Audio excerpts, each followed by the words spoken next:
video is going to be an introduction to how to use masking fluid. The masking fluid that I'm going to be using in this video is Daler and Rowney Art Masking Fluid for watercolor. This has a thicker formula than the other masking fluids that I looked at, and it's just a one-step masking fluid where you don't have to prime your surface at all. You just put the masking fluid on, wait for it to dry, and then take it off.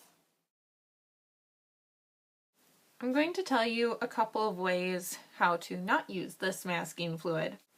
So, as you can see, this is a drawing of just a girl on some rocks in front of a stormy sky, and I messed up quite a lot on here as far as the masking fluid goes. So the first don't of using masking fluid is leaving it on for too long.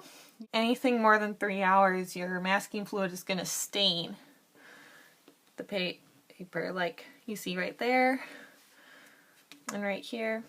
In fact, I don't know if you can see, I don't know if the camera's picking it up, but there's this really light yellow staining where I left the masking fluid on too long. And you don't really want that in your finished piece because it will show through the watercolors if they're really transparent, and it's just not good for a finished product. The next thing you don't want to do is put your masking fluid on for more than one time. So if you take it off once, then the masking fluid works, but if you reapply it and then take it off, the masking fluid likes to take a little bit of the paper with it. Now I'm going to show you a couple of tips and tricks for applying masking fluid. So I'm going to open this up, and the first thing you want to do is make sure you're working in a well-ventilated area with a window, because masking fluid has ammonia in it, and ammonia really sucks to smell. It smells pretty gross. You can either use a brush to apply your masking fluid. I have this little one Daler and Rowney brush right here, and as you can see, this brush has been pretty well used down, so it's not the best brush if I would use paint, but this is the perfect brush for masking fluid because masking fluid does destroy your brushes. If you're doing really fine detail work or you want to make a point on your masking fluid, you can use the end of a needle. Again, you probably wouldn't want to use this for sewing or anything because masking fluid does gunk up your needle. If I wanted to make a point, I would dip the needle in the masking fluid and then just scratch on there to make the point. This is a little concept drawing I came up with where there's a bunch of skulls surrounded by roses and vines and stuff. I'm going to apply the masking fluid to this one skull right here. I darkened up the lines around this skull so you can actually see what's going on. You don't want to I don't know. I don't pour my masking fluid out onto a palette or anything. I just take it from the bottle and I make sure that this brush is clean.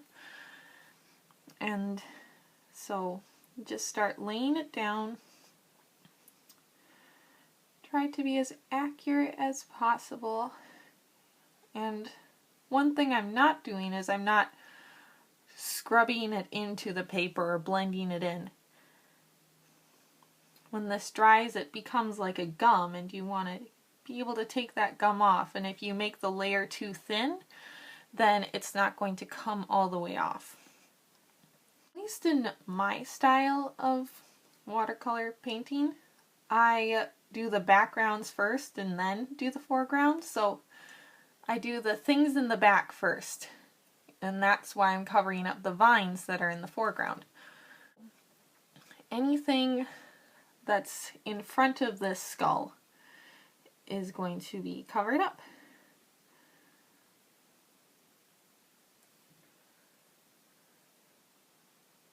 When you cover an object with masking fluid, you want to make sure that you're not covering the entire object, that would just be wasting the fluid.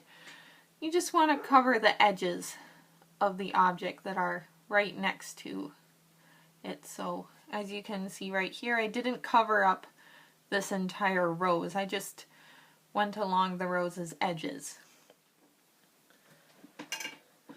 Okay, now you want to wait until the masking fluid is completely dry before going at the piece with your watercolors. Now the masking fluid is dry and you can see it's oxidized pretty well. It's pretty yellow. I'm just going to go over it with these koi watercolors, and I'm only going to paint the skull for now. Okay.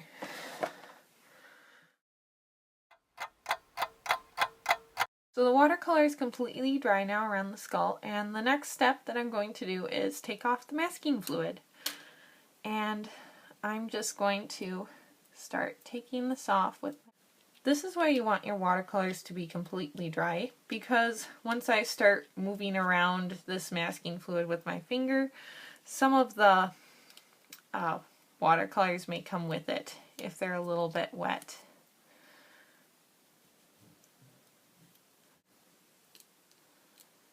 You want to do this gently because the masking fluid can tear away the surface of soft papers like Bristol. I suppose if you're working with actual watercolor paper, that probably wouldn't be an issue for you. Now I'm going to take my watercolors and I'm going to go back into the painting and start doing the vines.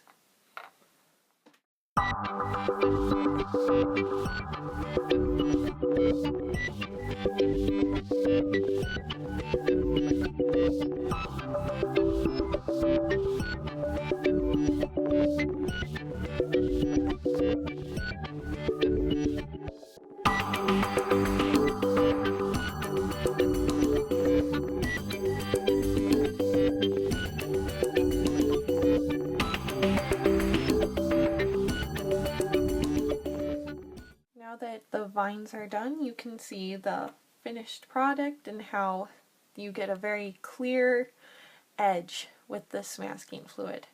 Hello everyone, thank you so much for watching the video. If you like these tips and tricks videos, you can let me know in the comments below. Otherwise, make sure to like this video and subscribe for more videos like this. Bye bye!